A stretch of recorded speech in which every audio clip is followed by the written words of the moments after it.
Sabemos cómo se ven las pirámides desde fuera, pero nadie habla de lo que ocurría dentro del campamento de construcción, donde miles de personas se despertaban antes del amanecer cada día, comían lo mismo, cargaban piedras que pesaban más que un automóvil moderno y volvían a dormir con el cuerpo al límite de sus posibilidades. ¿Quiénes eran realmente esas personas? ¿Y estaban ahí por voluntad propia? Los egiptólogos encontraron papiros con el menú de los trabajadores de las pirámides. Figuraban cerveza, pan, cebolla y pescado. Suena casi normal, hasta que sigues leyendo y empiezas a entender cuántas personas morían cada mes a causa de las lesiones, directamente en el lugar de construcción de la estructura más grande que el ser humano había levantado jamás. No los llamaban esclavos, oficialmente eran trabajadores del Estado.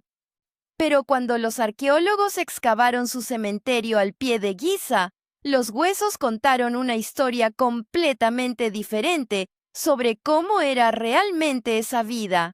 Una historia de cuerpos destruidos, de operaciones quirúrgicas sorprendentes, de cerveza como moneda de pago y de hombres que morían a los 35 años sintiéndose ancianos. Bienvenidos a Imperio de los Faraones, el canal donde los secretos del antiguo Egipto cobran vida, episodio tras episodio. Si eres nuevo por aquí, suscríbete ahora mismo para no perderte nada de lo que viene. Y si ya formas parte de nuestra comunidad, gracias por seguir aquí con nosotros. Los comentarios que dejáis son el motor de este canal. Nos dicen qué temas os apasionan, qué queréis que investiguemos a continuación y hacia dónde llevar Imperio de los Faraones. Cuéntanos tu opinión cuando termines de ver este episodio. Te leemos siempre. Que comience la investigación. Hoy vamos a abrir una puerta que los libros de historia raramente cruzan. Veremos quiénes eran exactamente los constructores de las pirámides y si realmente eligieron estar allí. Descubriremos cómo era un día ordinario en el campamento, desde el amanecer hasta que apagaban los fuegos por la noche. Hablaremos de las lesiones que dejaban sus huellas en los huesos y de una medicina que sorprende incluso a los especialistas modernos. Entenderemos cómo estaba organizado el trabajo, qué brigadas existían y qué ocurría cuando alguien moría en el lugar. Y llegaremos a una pregunta que cambia la forma de mirar esas piedras. ¿Fue la construcción de las pirámides la primera gran sistema de trabajo organizado del Estado en la historia humana? ¿Quiénes eran y por qué estaban allí? Hay un mito que el cine ha repetido durante décadas. Filas de esclavos encadenados, azotados por capataces bajo el sol implacable del desierto. Es una imagen poderosa y es completamente falsa. Los constructores de las pirámides eran ciudadanos libres del antiguo Egipto. Eso no es una teoría amable inventada para rehabilitar la imagen de la civilización faraónica. Es lo que dicen los huesos, los papiros y las tumbas encontradas junto a las propias pirámides. Los registros arqueológicos no dejan lugar a dudas. La fuerza de trabajo se dividía en dos grandes categorías. Había un núcleo permanente de aproximadamente 5.000 personas, los especialistas que vivían junto a las obras durante todo el año. Eran arquitectos, canteros de élite, artistas, médicos y administradores. Muchos vivían allí con sus familias, en casas de ladrillo de adobe, en el asentamiento que hoy los arqueólogos llaman Beit el Ghurab, conocido informalmente como la ciudad perdida. Alrededor de ese núcleo permanente rotaba una masa mucho mayor de trabajadores temporales, entre 10.000 y 30.000 personas, que llegaban por periodos de 3 a 4 meses. Eran campesinos movilizados durante la temporada de inundación del Nilo cuando sus tierras estaban bajo el agua y los campos no podían cultivarse. Esta movilización era lo que los historiadores llaman corvée, una forma de impuesto laboral. En lugar de pagar tributos en grano o en metal, estos hombres pagaban con su tiempo y con su fuerza. ¿Querían estar allí? La respuesta es más compleja de lo que parece. La obligación era real. Nadie podía simplemente negarse. Pero la construcción de la pirámide no era percibida como una carga injusta. Era un proyecto nacional. Era un acto religioso. Los egipcios creían que el faraón era un dios en la tierra, y construir su morada eterna era participar en el mantenimiento del orden cósmico, de lo que ellos llamaban Ma'at. Hacerlo no era servidumbre, era, dentro de su sistema de creencias, un privilegio, y hay una evidencia de eso que resulta difícil de ignorar. En las cámaras internas de las pirámides, en lugares que nadie iba a ver, los propios trabajadores grabaron el nombre de sus brigadas en la piedra. Y los nombres que eligieron no son los de hombres que se sentían esclavos. Se llamaban a sí mismos los amigos de Khufu, usando el nombre original del faraón, al que hoy conocemos como Keops, o los borrachos de Menkaura. Es grupos que se inventaban nombres con humor, con orgullo, con un sentido de identidad colectiva, que solo existe cuando las personas se sienten parte de algo que les importa. La ciudad que nadie sabía que existía. Hay un lugar junto a las pirámides de Giza que durante siglos estuvo enterrado bajo la arena. Los arqueólogos lo encontraron en los años 90 casi por accidente, cuando una yegua tropezó con una pared de adobe durante una expedición. Lo que estaba debajo de esa arena cambió todo lo que creíamos saber sobre los constructores de las pirámides. Beit el Ghurab era una ciudad entera, planificada, organizada con una lógica que hoy reconoceríamos como urbanística. Tenía barrios diferenciados según el estatus de quienes vivían allí. Los trabajadores temporales dormían en grandes galerías comunales y edificios alargados de hasta 170 metros de longitud, que podían albergar a 40 o 50 personas cada uno. Algunas de esas galerías tenían plataformas elevadas, una especie de altillos, donde dormía la gente con mayor comodidad que en el suelo. Los artesanos y maestros permanentes vivían en casas más pequeñas pero individuales, con espacio para sus familias, y los administradores y funcionarios tenían mansiones con patio, múltiples habitaciones y espacios de trabajo, lo que los arqueólogos denominaron el Barrio del Este. Pero lo que más sorprendió a los investigadores no fue la arquitectura, fue lo que encontraron dentro de los edificios y alrededor de ellos. Decenas de panaderías, instalaciones de producción de cerveza en gran escala y una cantidad de huesos de animales jóvenes que era difícil de creer. Es huesos de bueyes, de ovejas, de cabras, todos de animales jóvenes y de calidad alta, la evidencia de una cadena de suministro alimentario que llegaba desde todas las regiones del país para mantener a los trabajadores en condiciones de rendir físicamente. El inspector Merer era uno de los funcionarios que gestionaba parte de esa cadena. Y sabemos su nombre, sabemos cómo trabajaba y conocemos los detalles de su rutina, porque en el año 2013 se encontró algo extraordinario en el sitio arqueológico de Wadi el Jarf, en el Mar Rojo. Sus diarios. El papiro de Merer es el documento escrito más antiguo que se conserva del antiguo Egipto. En él, Merer registraba con precisión burocrática los viajes que hacía transportando bloques de piedra caliza desde las canteras de Tura hasta la meseta de Giza, cruzando el Nilo en barcaza, entregando los bloques y volviendo. 2 o 3 viajes por cada periodo de 10 días. Aproximadamente 200 bloques al mes. El papiro de Merer es la prueba de que detrás de cada piedra de la Gran Pirámide hay un viaje registrado, un hombre con un nombre, una fecha y una cantidad anotados en un papiro que sobrevivió 4.500 años para contarnos la historia, lo que comían y cómo vivían. Aquí hay algo que desafía la imagen del esclavo famélico. Los trabajadores de las pirámides comían mejor que la mayoría de los egipcios de su tiempo. No es una afirmación exagerada, es lo que dicen las excavaciones.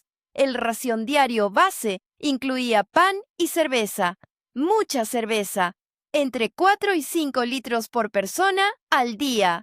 Eso suena excesivo hasta que entiendes qué era exactamente esa cerveza.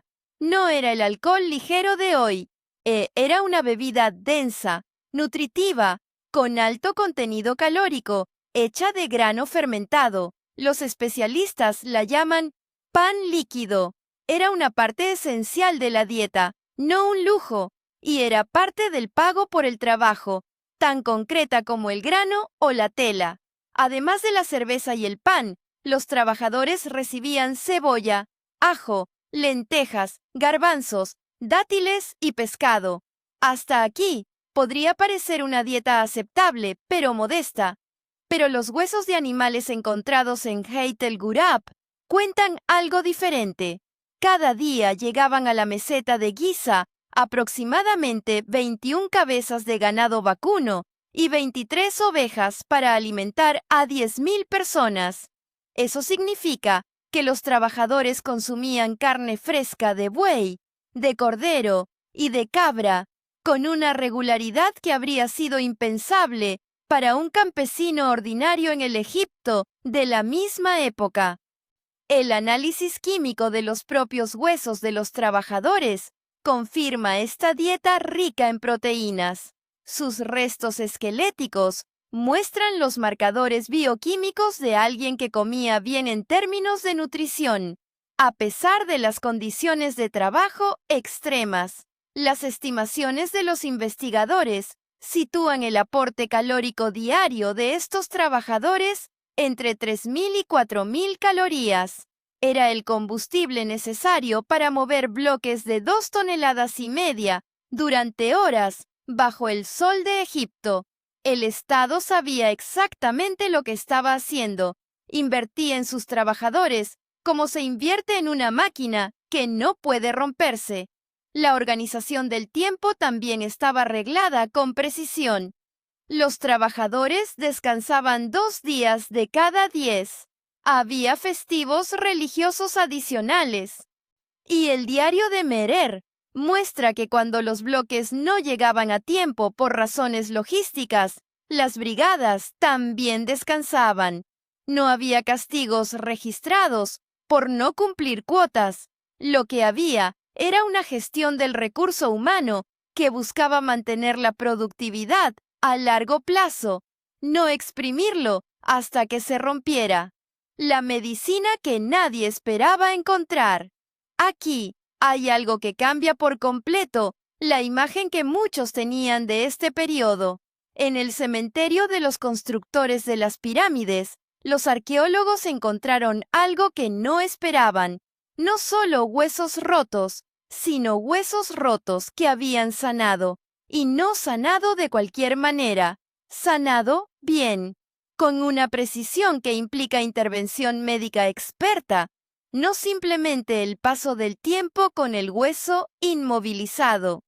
Las fracturas de huesos largos de los brazos y las piernas muestran alineación correcta, lo que significa que alguien las colocó en su posición antes de que sanaran. Los médicos egipcios, que en los textos aparecen con el título de Sunu, utilizaban tablillas de madera envueltas en lino para inmovilizar los huesos fracturados, la misma técnica que cualquier médico de urgencias usaría hoy como primer paso antes de llegar al hospital. Pero hay casos más sorprendentes. Los arqueólogos encontraron esqueletos con amputaciones, extremidades perdidas, y los extremos óseos de esas amputaciones habían sanado completamente. Uno de esos trabajadores perdió una pierna y vivió al menos 14 años después. 14 años con una sola pierna en el antiguo Egipto, en una comunidad que necesariamente tuvo que sostenerlo durante todo ese tiempo. El caso más llamativo de todos es el de un trabajador al que le realizaron una trepanación craneal, una apertura en el cráneo, una de las operaciones más complejas que existe, incluso con los instrumentos modernos. Este hombre sobrevivió a esa intervención y vivió 2 años más. El hueso muestra el crecimiento que indica que el paciente siguió vivo después de la cirugía, no que murió en la mesa de operaciones. Estos hallazgos cambian la perspectiva sobre el valor que el Estado egipcio otorgaba a sus trabajadores. No los reemplazaban cuando se rompían, los reparaban. Invertían tiempo, conocimiento y recursos en que esas personas pudieran seguir viviendo y, cuando era posible, seguir trabajando. Eso no es lo que se hace con esclavos descartables, es lo que se hace con ciudadanos que el Estado considera valiosos. Es una pausa para preguntaros algo. Antes de continuar con la parte de la historia que habla de la muerte y del cementerio, necesito hacer una pausa. Todo lo que hemos visto hasta ahora, la cerveza como salario, las brigadas con nombres propios, las operaciones quirúrgicas, me hace pensar en una pregunta que me gustaría que vosotros respondierais. ¿Cambia esto vuestra forma de mirar las pirámides? Cuando pensáis en esas estructuras, ¿pensáis ahora en las personas que las pusieron piedra a piedra? Cuéntanoslo en los comentarios de este episodio.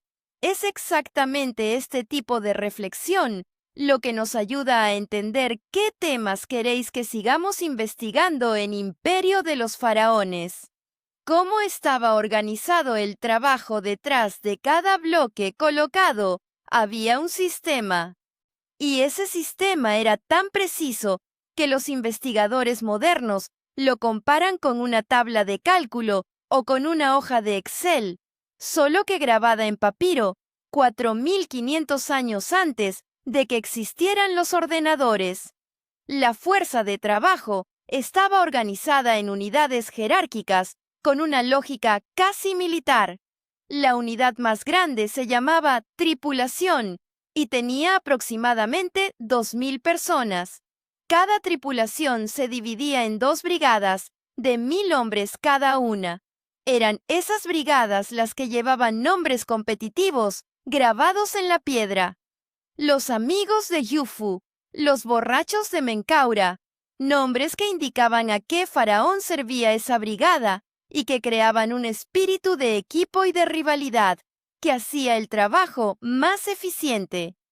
Cada brigada se dividía a su vez en 5 unidades llamadas filas, de 200 personas cada una. Y esas filas llevaban nombres que tomaban prestados de las partes de un barco, lo que los investigadores creen que refleja el origen náutico de parte de la terminología organizativa egipcia. La gran, la asiática, la verde, la pequeña y la unidad del timonel. Nombres funcionales dentro de un sistema que necesitaba que cada persona supiera exactamente dónde estaba y qué debía hacer. Por encima de todo esto, había una cadena de mando de funcionarios. El visir supervisaba la operación en su conjunto. Por debajo de él, había directores de obras, supervisores de canteros, inspectores de logística. Cada cargo tenía un título, y muchos de esos títulos los conocemos porque sus portadores los hicieron grabar en sus propias tumbas, que estaban construidas en el mismo cementerio donde descansaban los trabajadores que supervisaban. Las normas de producción eran concretas. El equipo del inspector Merer tenía que entregar aproximadamente 200 bloques al mes.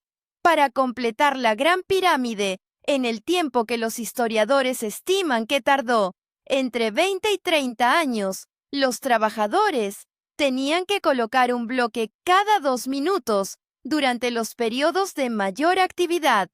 No había margen para la improvisación. Todo estaba calculado. Y sobre los castigos, la evidencia que existe contradice directamente la imagen cinematográfica del capataz con el látigo. No hay registros documentales de castigos físicos por no cumplir cuotas en las obras de las pirámides. Lo que hay es evidencia de una gestión basada en la provisión, en el descanso regulado y en la identidad colectiva de las brigadas. El sistema funcionaba porque la gente quería que funcionara, no porque temiera las consecuencias de que no funcionara. Cuando alguien moría en la obra, el cementerio de los constructores de las pirámides fue descubierto en 1990, al sur de la Esfinge. Fue un hallazgo que cambió para siempre la forma en que entendemos quiénes eran estas personas. Los trabajadores muertos eran enterrados con honores, no en fosas comunes, no en lugares apartados fuera de la vista del palacio. Eran enterrados en la sombra de las pirámides, junto a las estructuras que habían levantado, y sus tumbas, aunque modestas comparadas con las de la nobleza, eran tumbas reales, con provisiones para el más allá, con jarras de cerveza y pan, con herramientas, con amuletos, con la intención de que esas personas continuaran existiendo en la eternidad, del mismo modo que continuaba el faraón al que habían servido. La jerarquía en la muerte reflejaba la jerarquía en la vida. Los trabajadores ordinarios descansaban en tumbas sencillas de ladrillo de adobe, con forma de pirámide pequeña, en la parte baja del cementerio. Los supervisores y maestros artesanos tenían mastabas de piedra, más elaboradas, en las partes más elevadas del mismo terreno. Pero todos estaban allí, todos en el mismo campo sagrado, todos en la proximidad de las estructuras que habían hecho posibles. Los arqueólogos encontraron también, en ese cementerio, algo que confirma lo que los huesos ya estaban diciendo sobre la vida en el campamento. Había esqueletos de mujeres y de niños. Las familias de los trabajadores permanentes vivían allí. Algunas de esas mujeres habían muerto jóvenes, por las mismas razones que morían las mujeres jóvenes en todo el mundo antiguo, y estaban enterradas junto a sus maridos, en el mismo espacio sagrado, con el mismo tratamiento. Para los arqueólogos, esa es la prueba definitiva. Los esclavos no recibían tumbas. Los esclavos no eran enterrados con provisiones para la eternidad. Los esclavos no eran recordados con estructuras permanentes, construidas junto a los monumentos de sus señores. Lo que estaba en ese cementerio al pie de Giza eran personas que el Estado reconocía como parte de su proyecto. Personas que habían contribuido a algo que la civilización consideraba sagrado. Y personas a quienes esa civilización debía, en cierta medida, respeto incluso después de la muerte. Una pregunta para vosotros, antes del final. Estamos llegando al cierre de este episodio. Y antes de llegar al veredicto final, quiero haceros una pregunta directa. Cuando miras una fotografía de las pirámides de Giza hoy, ¿piensas en el faraón que las mandó construir? ¿O piensas en el hombre que colocó cada uno de esos bloques, que se rompió la espalda haciéndolo y que quizás no volvió a su aldea al final de la temporada? ¿Merecen estos constructores que su historia se cuente tanto como la del faraón? Cuéntanoslo en los comentarios. Esa pregunta no tiene una respuesta correcta, pero las respuestas que dejáis nos dice mucho sobre qué tipo de historia queréis que sigamos contando en Imperio de los Faraones. ¿Fue esto el primer gran sistema de trabajo organizado? Y llegamos a la pregunta más grande que este episodio plantea. Si los constructores de las pirámides no eran esclavos, si recibían alimentación, alojamiento y atención médica, si estaban organizados en brigadas con identidad propia, y si eran enterrados con honores, ¿qué era exactamente lo que el antiguo Egipto había creado? ¿Puede llamarse a eso el primer gran sistema de trabajo organizado por un Estado en la historia humana? Los investigadores que han estudiado esta pregunta con más profundidad dicen que sí, con matices, pero sí. La corvée egipcia era un impuesto laboral. No era trabajo libre en el sentido moderno. Las personas no podían simplemente decir que no. Pero tampoco era esclavitud. Era una forma de contrato social, donde el Estado proveía y el ciudadano contribuía, dentro de un sistema de creencias que hacía esa contribución significativa y no solo obligatoria. Para que ese sistema funcionara, el Estado egipcio tuvo que desarrollar capacidades administrativas que no tenían precedente en el mundo de su tiempo. Él necesitaba registrar qué hombres venían de qué región, cuándo llegaban y cuándo se marchaban. Necesitaba calcular cuánta comida hacía falta para mantener a 30,000 personas durante meses.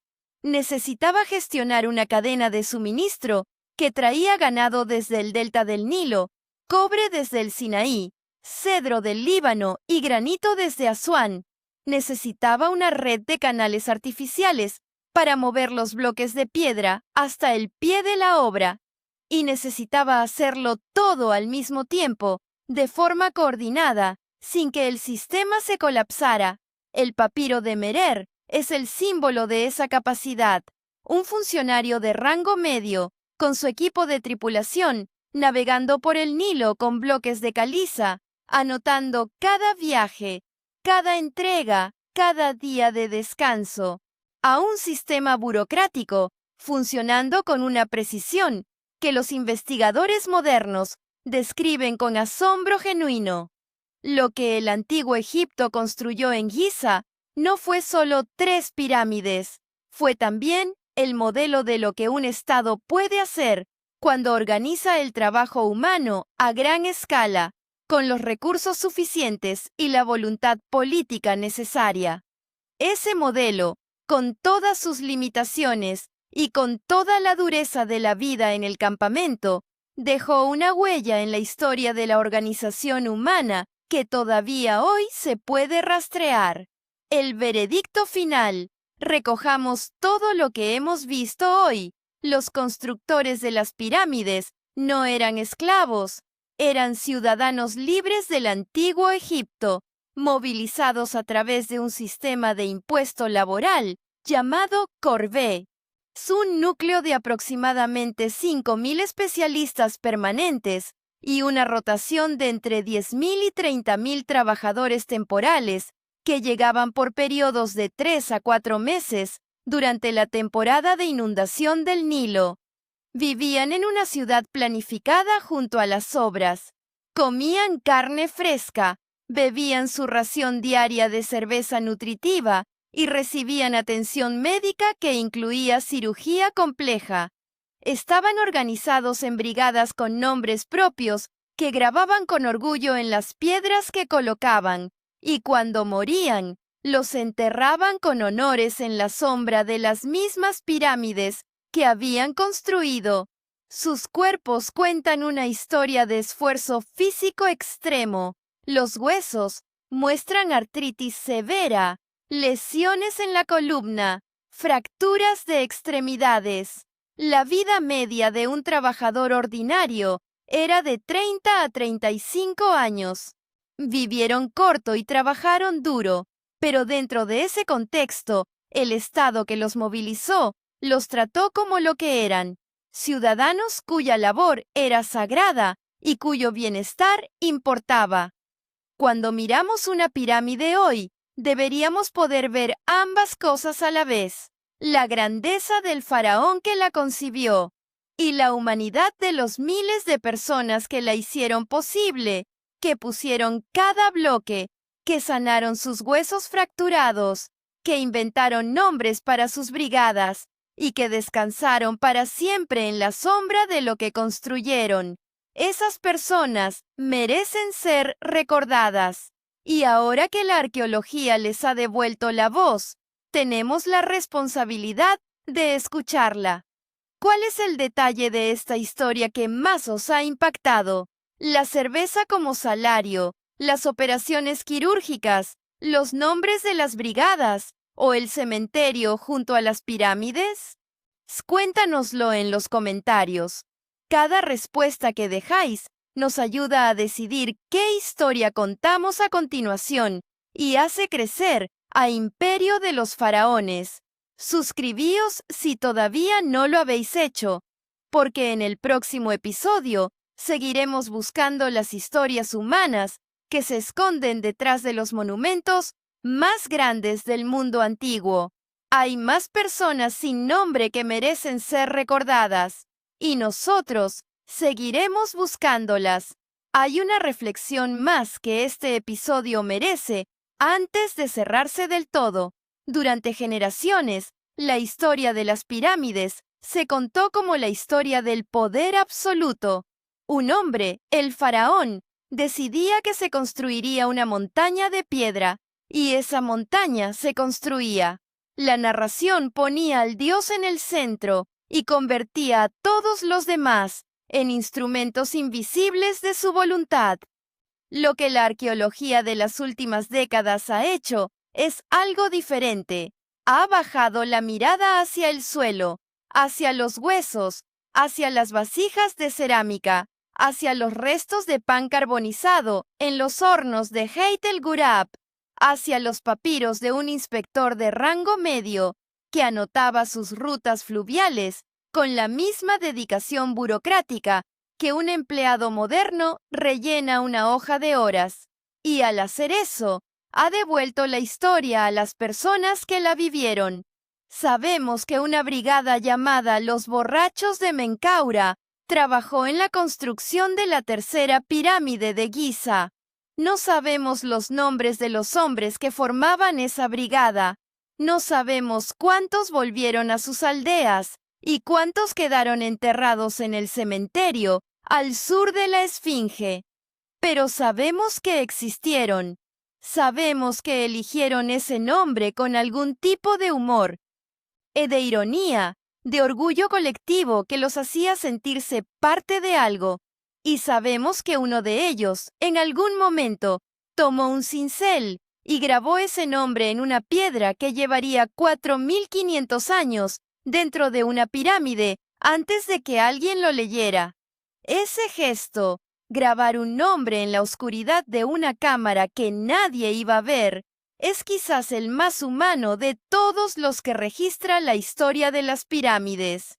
No fue un acto para la posteridad, fue un acto para el propio grupo, una firma colectiva en la obra que estaban haciendo, y el hecho de que todavía podamos leerla hoy es un recordatorio de que detrás de cada monumento hay personas, no solo faraones.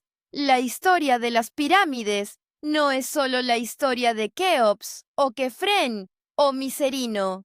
Es también la historia de los amigos de Yufu, de los borrachos de Menkaura, o de los hombres que cargaron piedras bajo el sol hasta los 35 años, de las mujeres que vivieron en las galerías del campamento y que están enterradas junto a sus maridos en la sombra de las pirámides, de los médicos que colocaron tablillas en huesos fracturados y realizaron operaciones que eran extraordinarias para cualquier época, de los escribas que anotaron cada entrega, cada ración de cerveza, cada viaje en barcaza.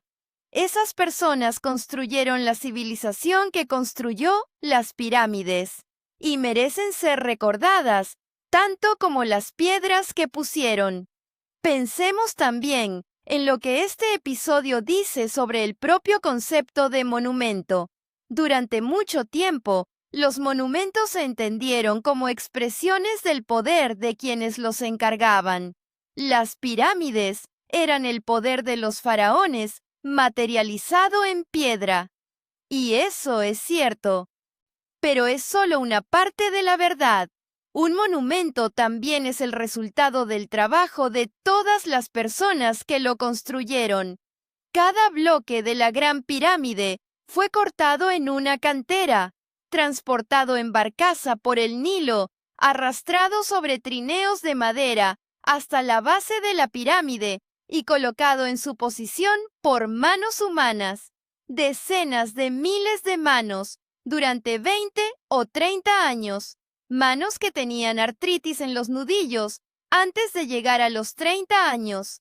Manos que a veces quedaban atrapadas bajo una piedra que se movía en el momento equivocado. Esas manos también construyeron las pirámides. Y la historia que hoy la arqueología nos permite contar es la historia de esas manos, tanto como la historia del faraón que firmó el proyecto. Hay algo más que este episodio pone sobre la mesa y que merece un momento de atención. El hecho de que el antiguo Egipto desarrollara un sistema de atención médica para sus trabajadores de construcción no era un gesto humanitario en el sentido moderno de la palabra.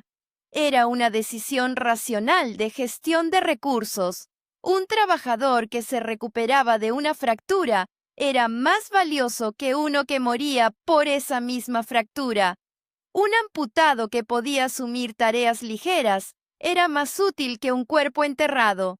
La medicina existía porque el Estado necesitaba que los trabajadores siguieran siendo funcionales, pero el resultado, independientemente de la motivación, fue que esas personas vivieron más de lo que habrían vivido sin esa atención, que algunos de ellos pudieron volver a sus familias después de lesiones que en otras partes del mundo antiguo habrían sido letales, que el hombre de la trepanación craneal vivió 2 años más de lo que nadie habría esperado, y eso también es parte de la historia de las pirámides.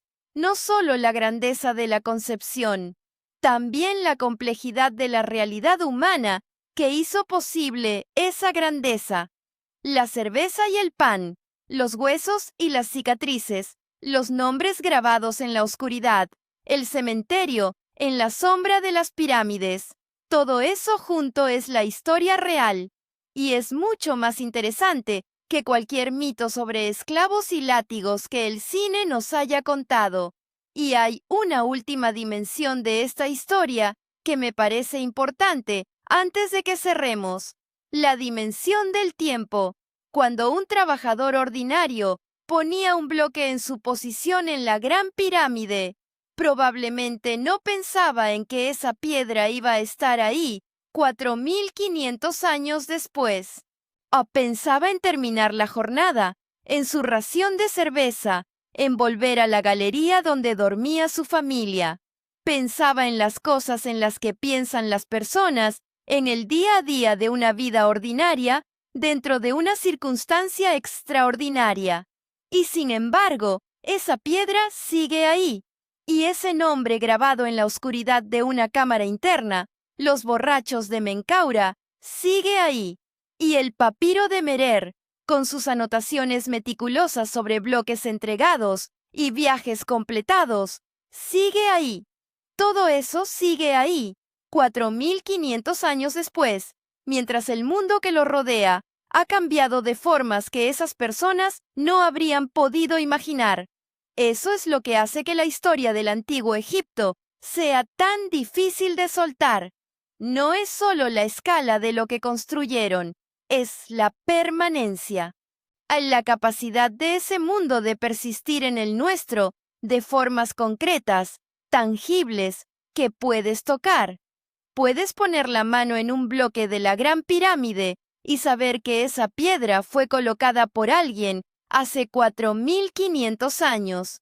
Alguien que comía carne de buey y bebía cerveza densa y tenía artritis en la espalda a los 30 años. Alguien real, alguien cuya historia merece ser contada. Esa es la razón por la que Imperio de los Faraones existe. Para contar esas historias, para bajar la mirada desde los monumentos hasta las personas que los hicieron posibles, para encontrar los nombres grabados en la oscuridad y devolverlos a la luz. Y si hay algo que podemos llevarnos de este episodio más allá de los datos y de las fechas, es precisamente eso, que la historia de la humanidad no es solo la historia de los poderosos. Es también la historia de los que pusieron los bloques, de los que anotaron los viajes en los papiros, de los que inventaron nombres para sus brigadas y los grabaron donde nadie los vería, de los que se rompieron la espalda y fueron curados por médicos que sabían lo que hacían, de los que murieron jóvenes y fueron enterrados con pan y cerveza para que siguieran teniendo lo que necesitaban en la eternidad. Esa es la historia completa. Y esa historia, después de 4.500 años de silencio, por fin se está contando.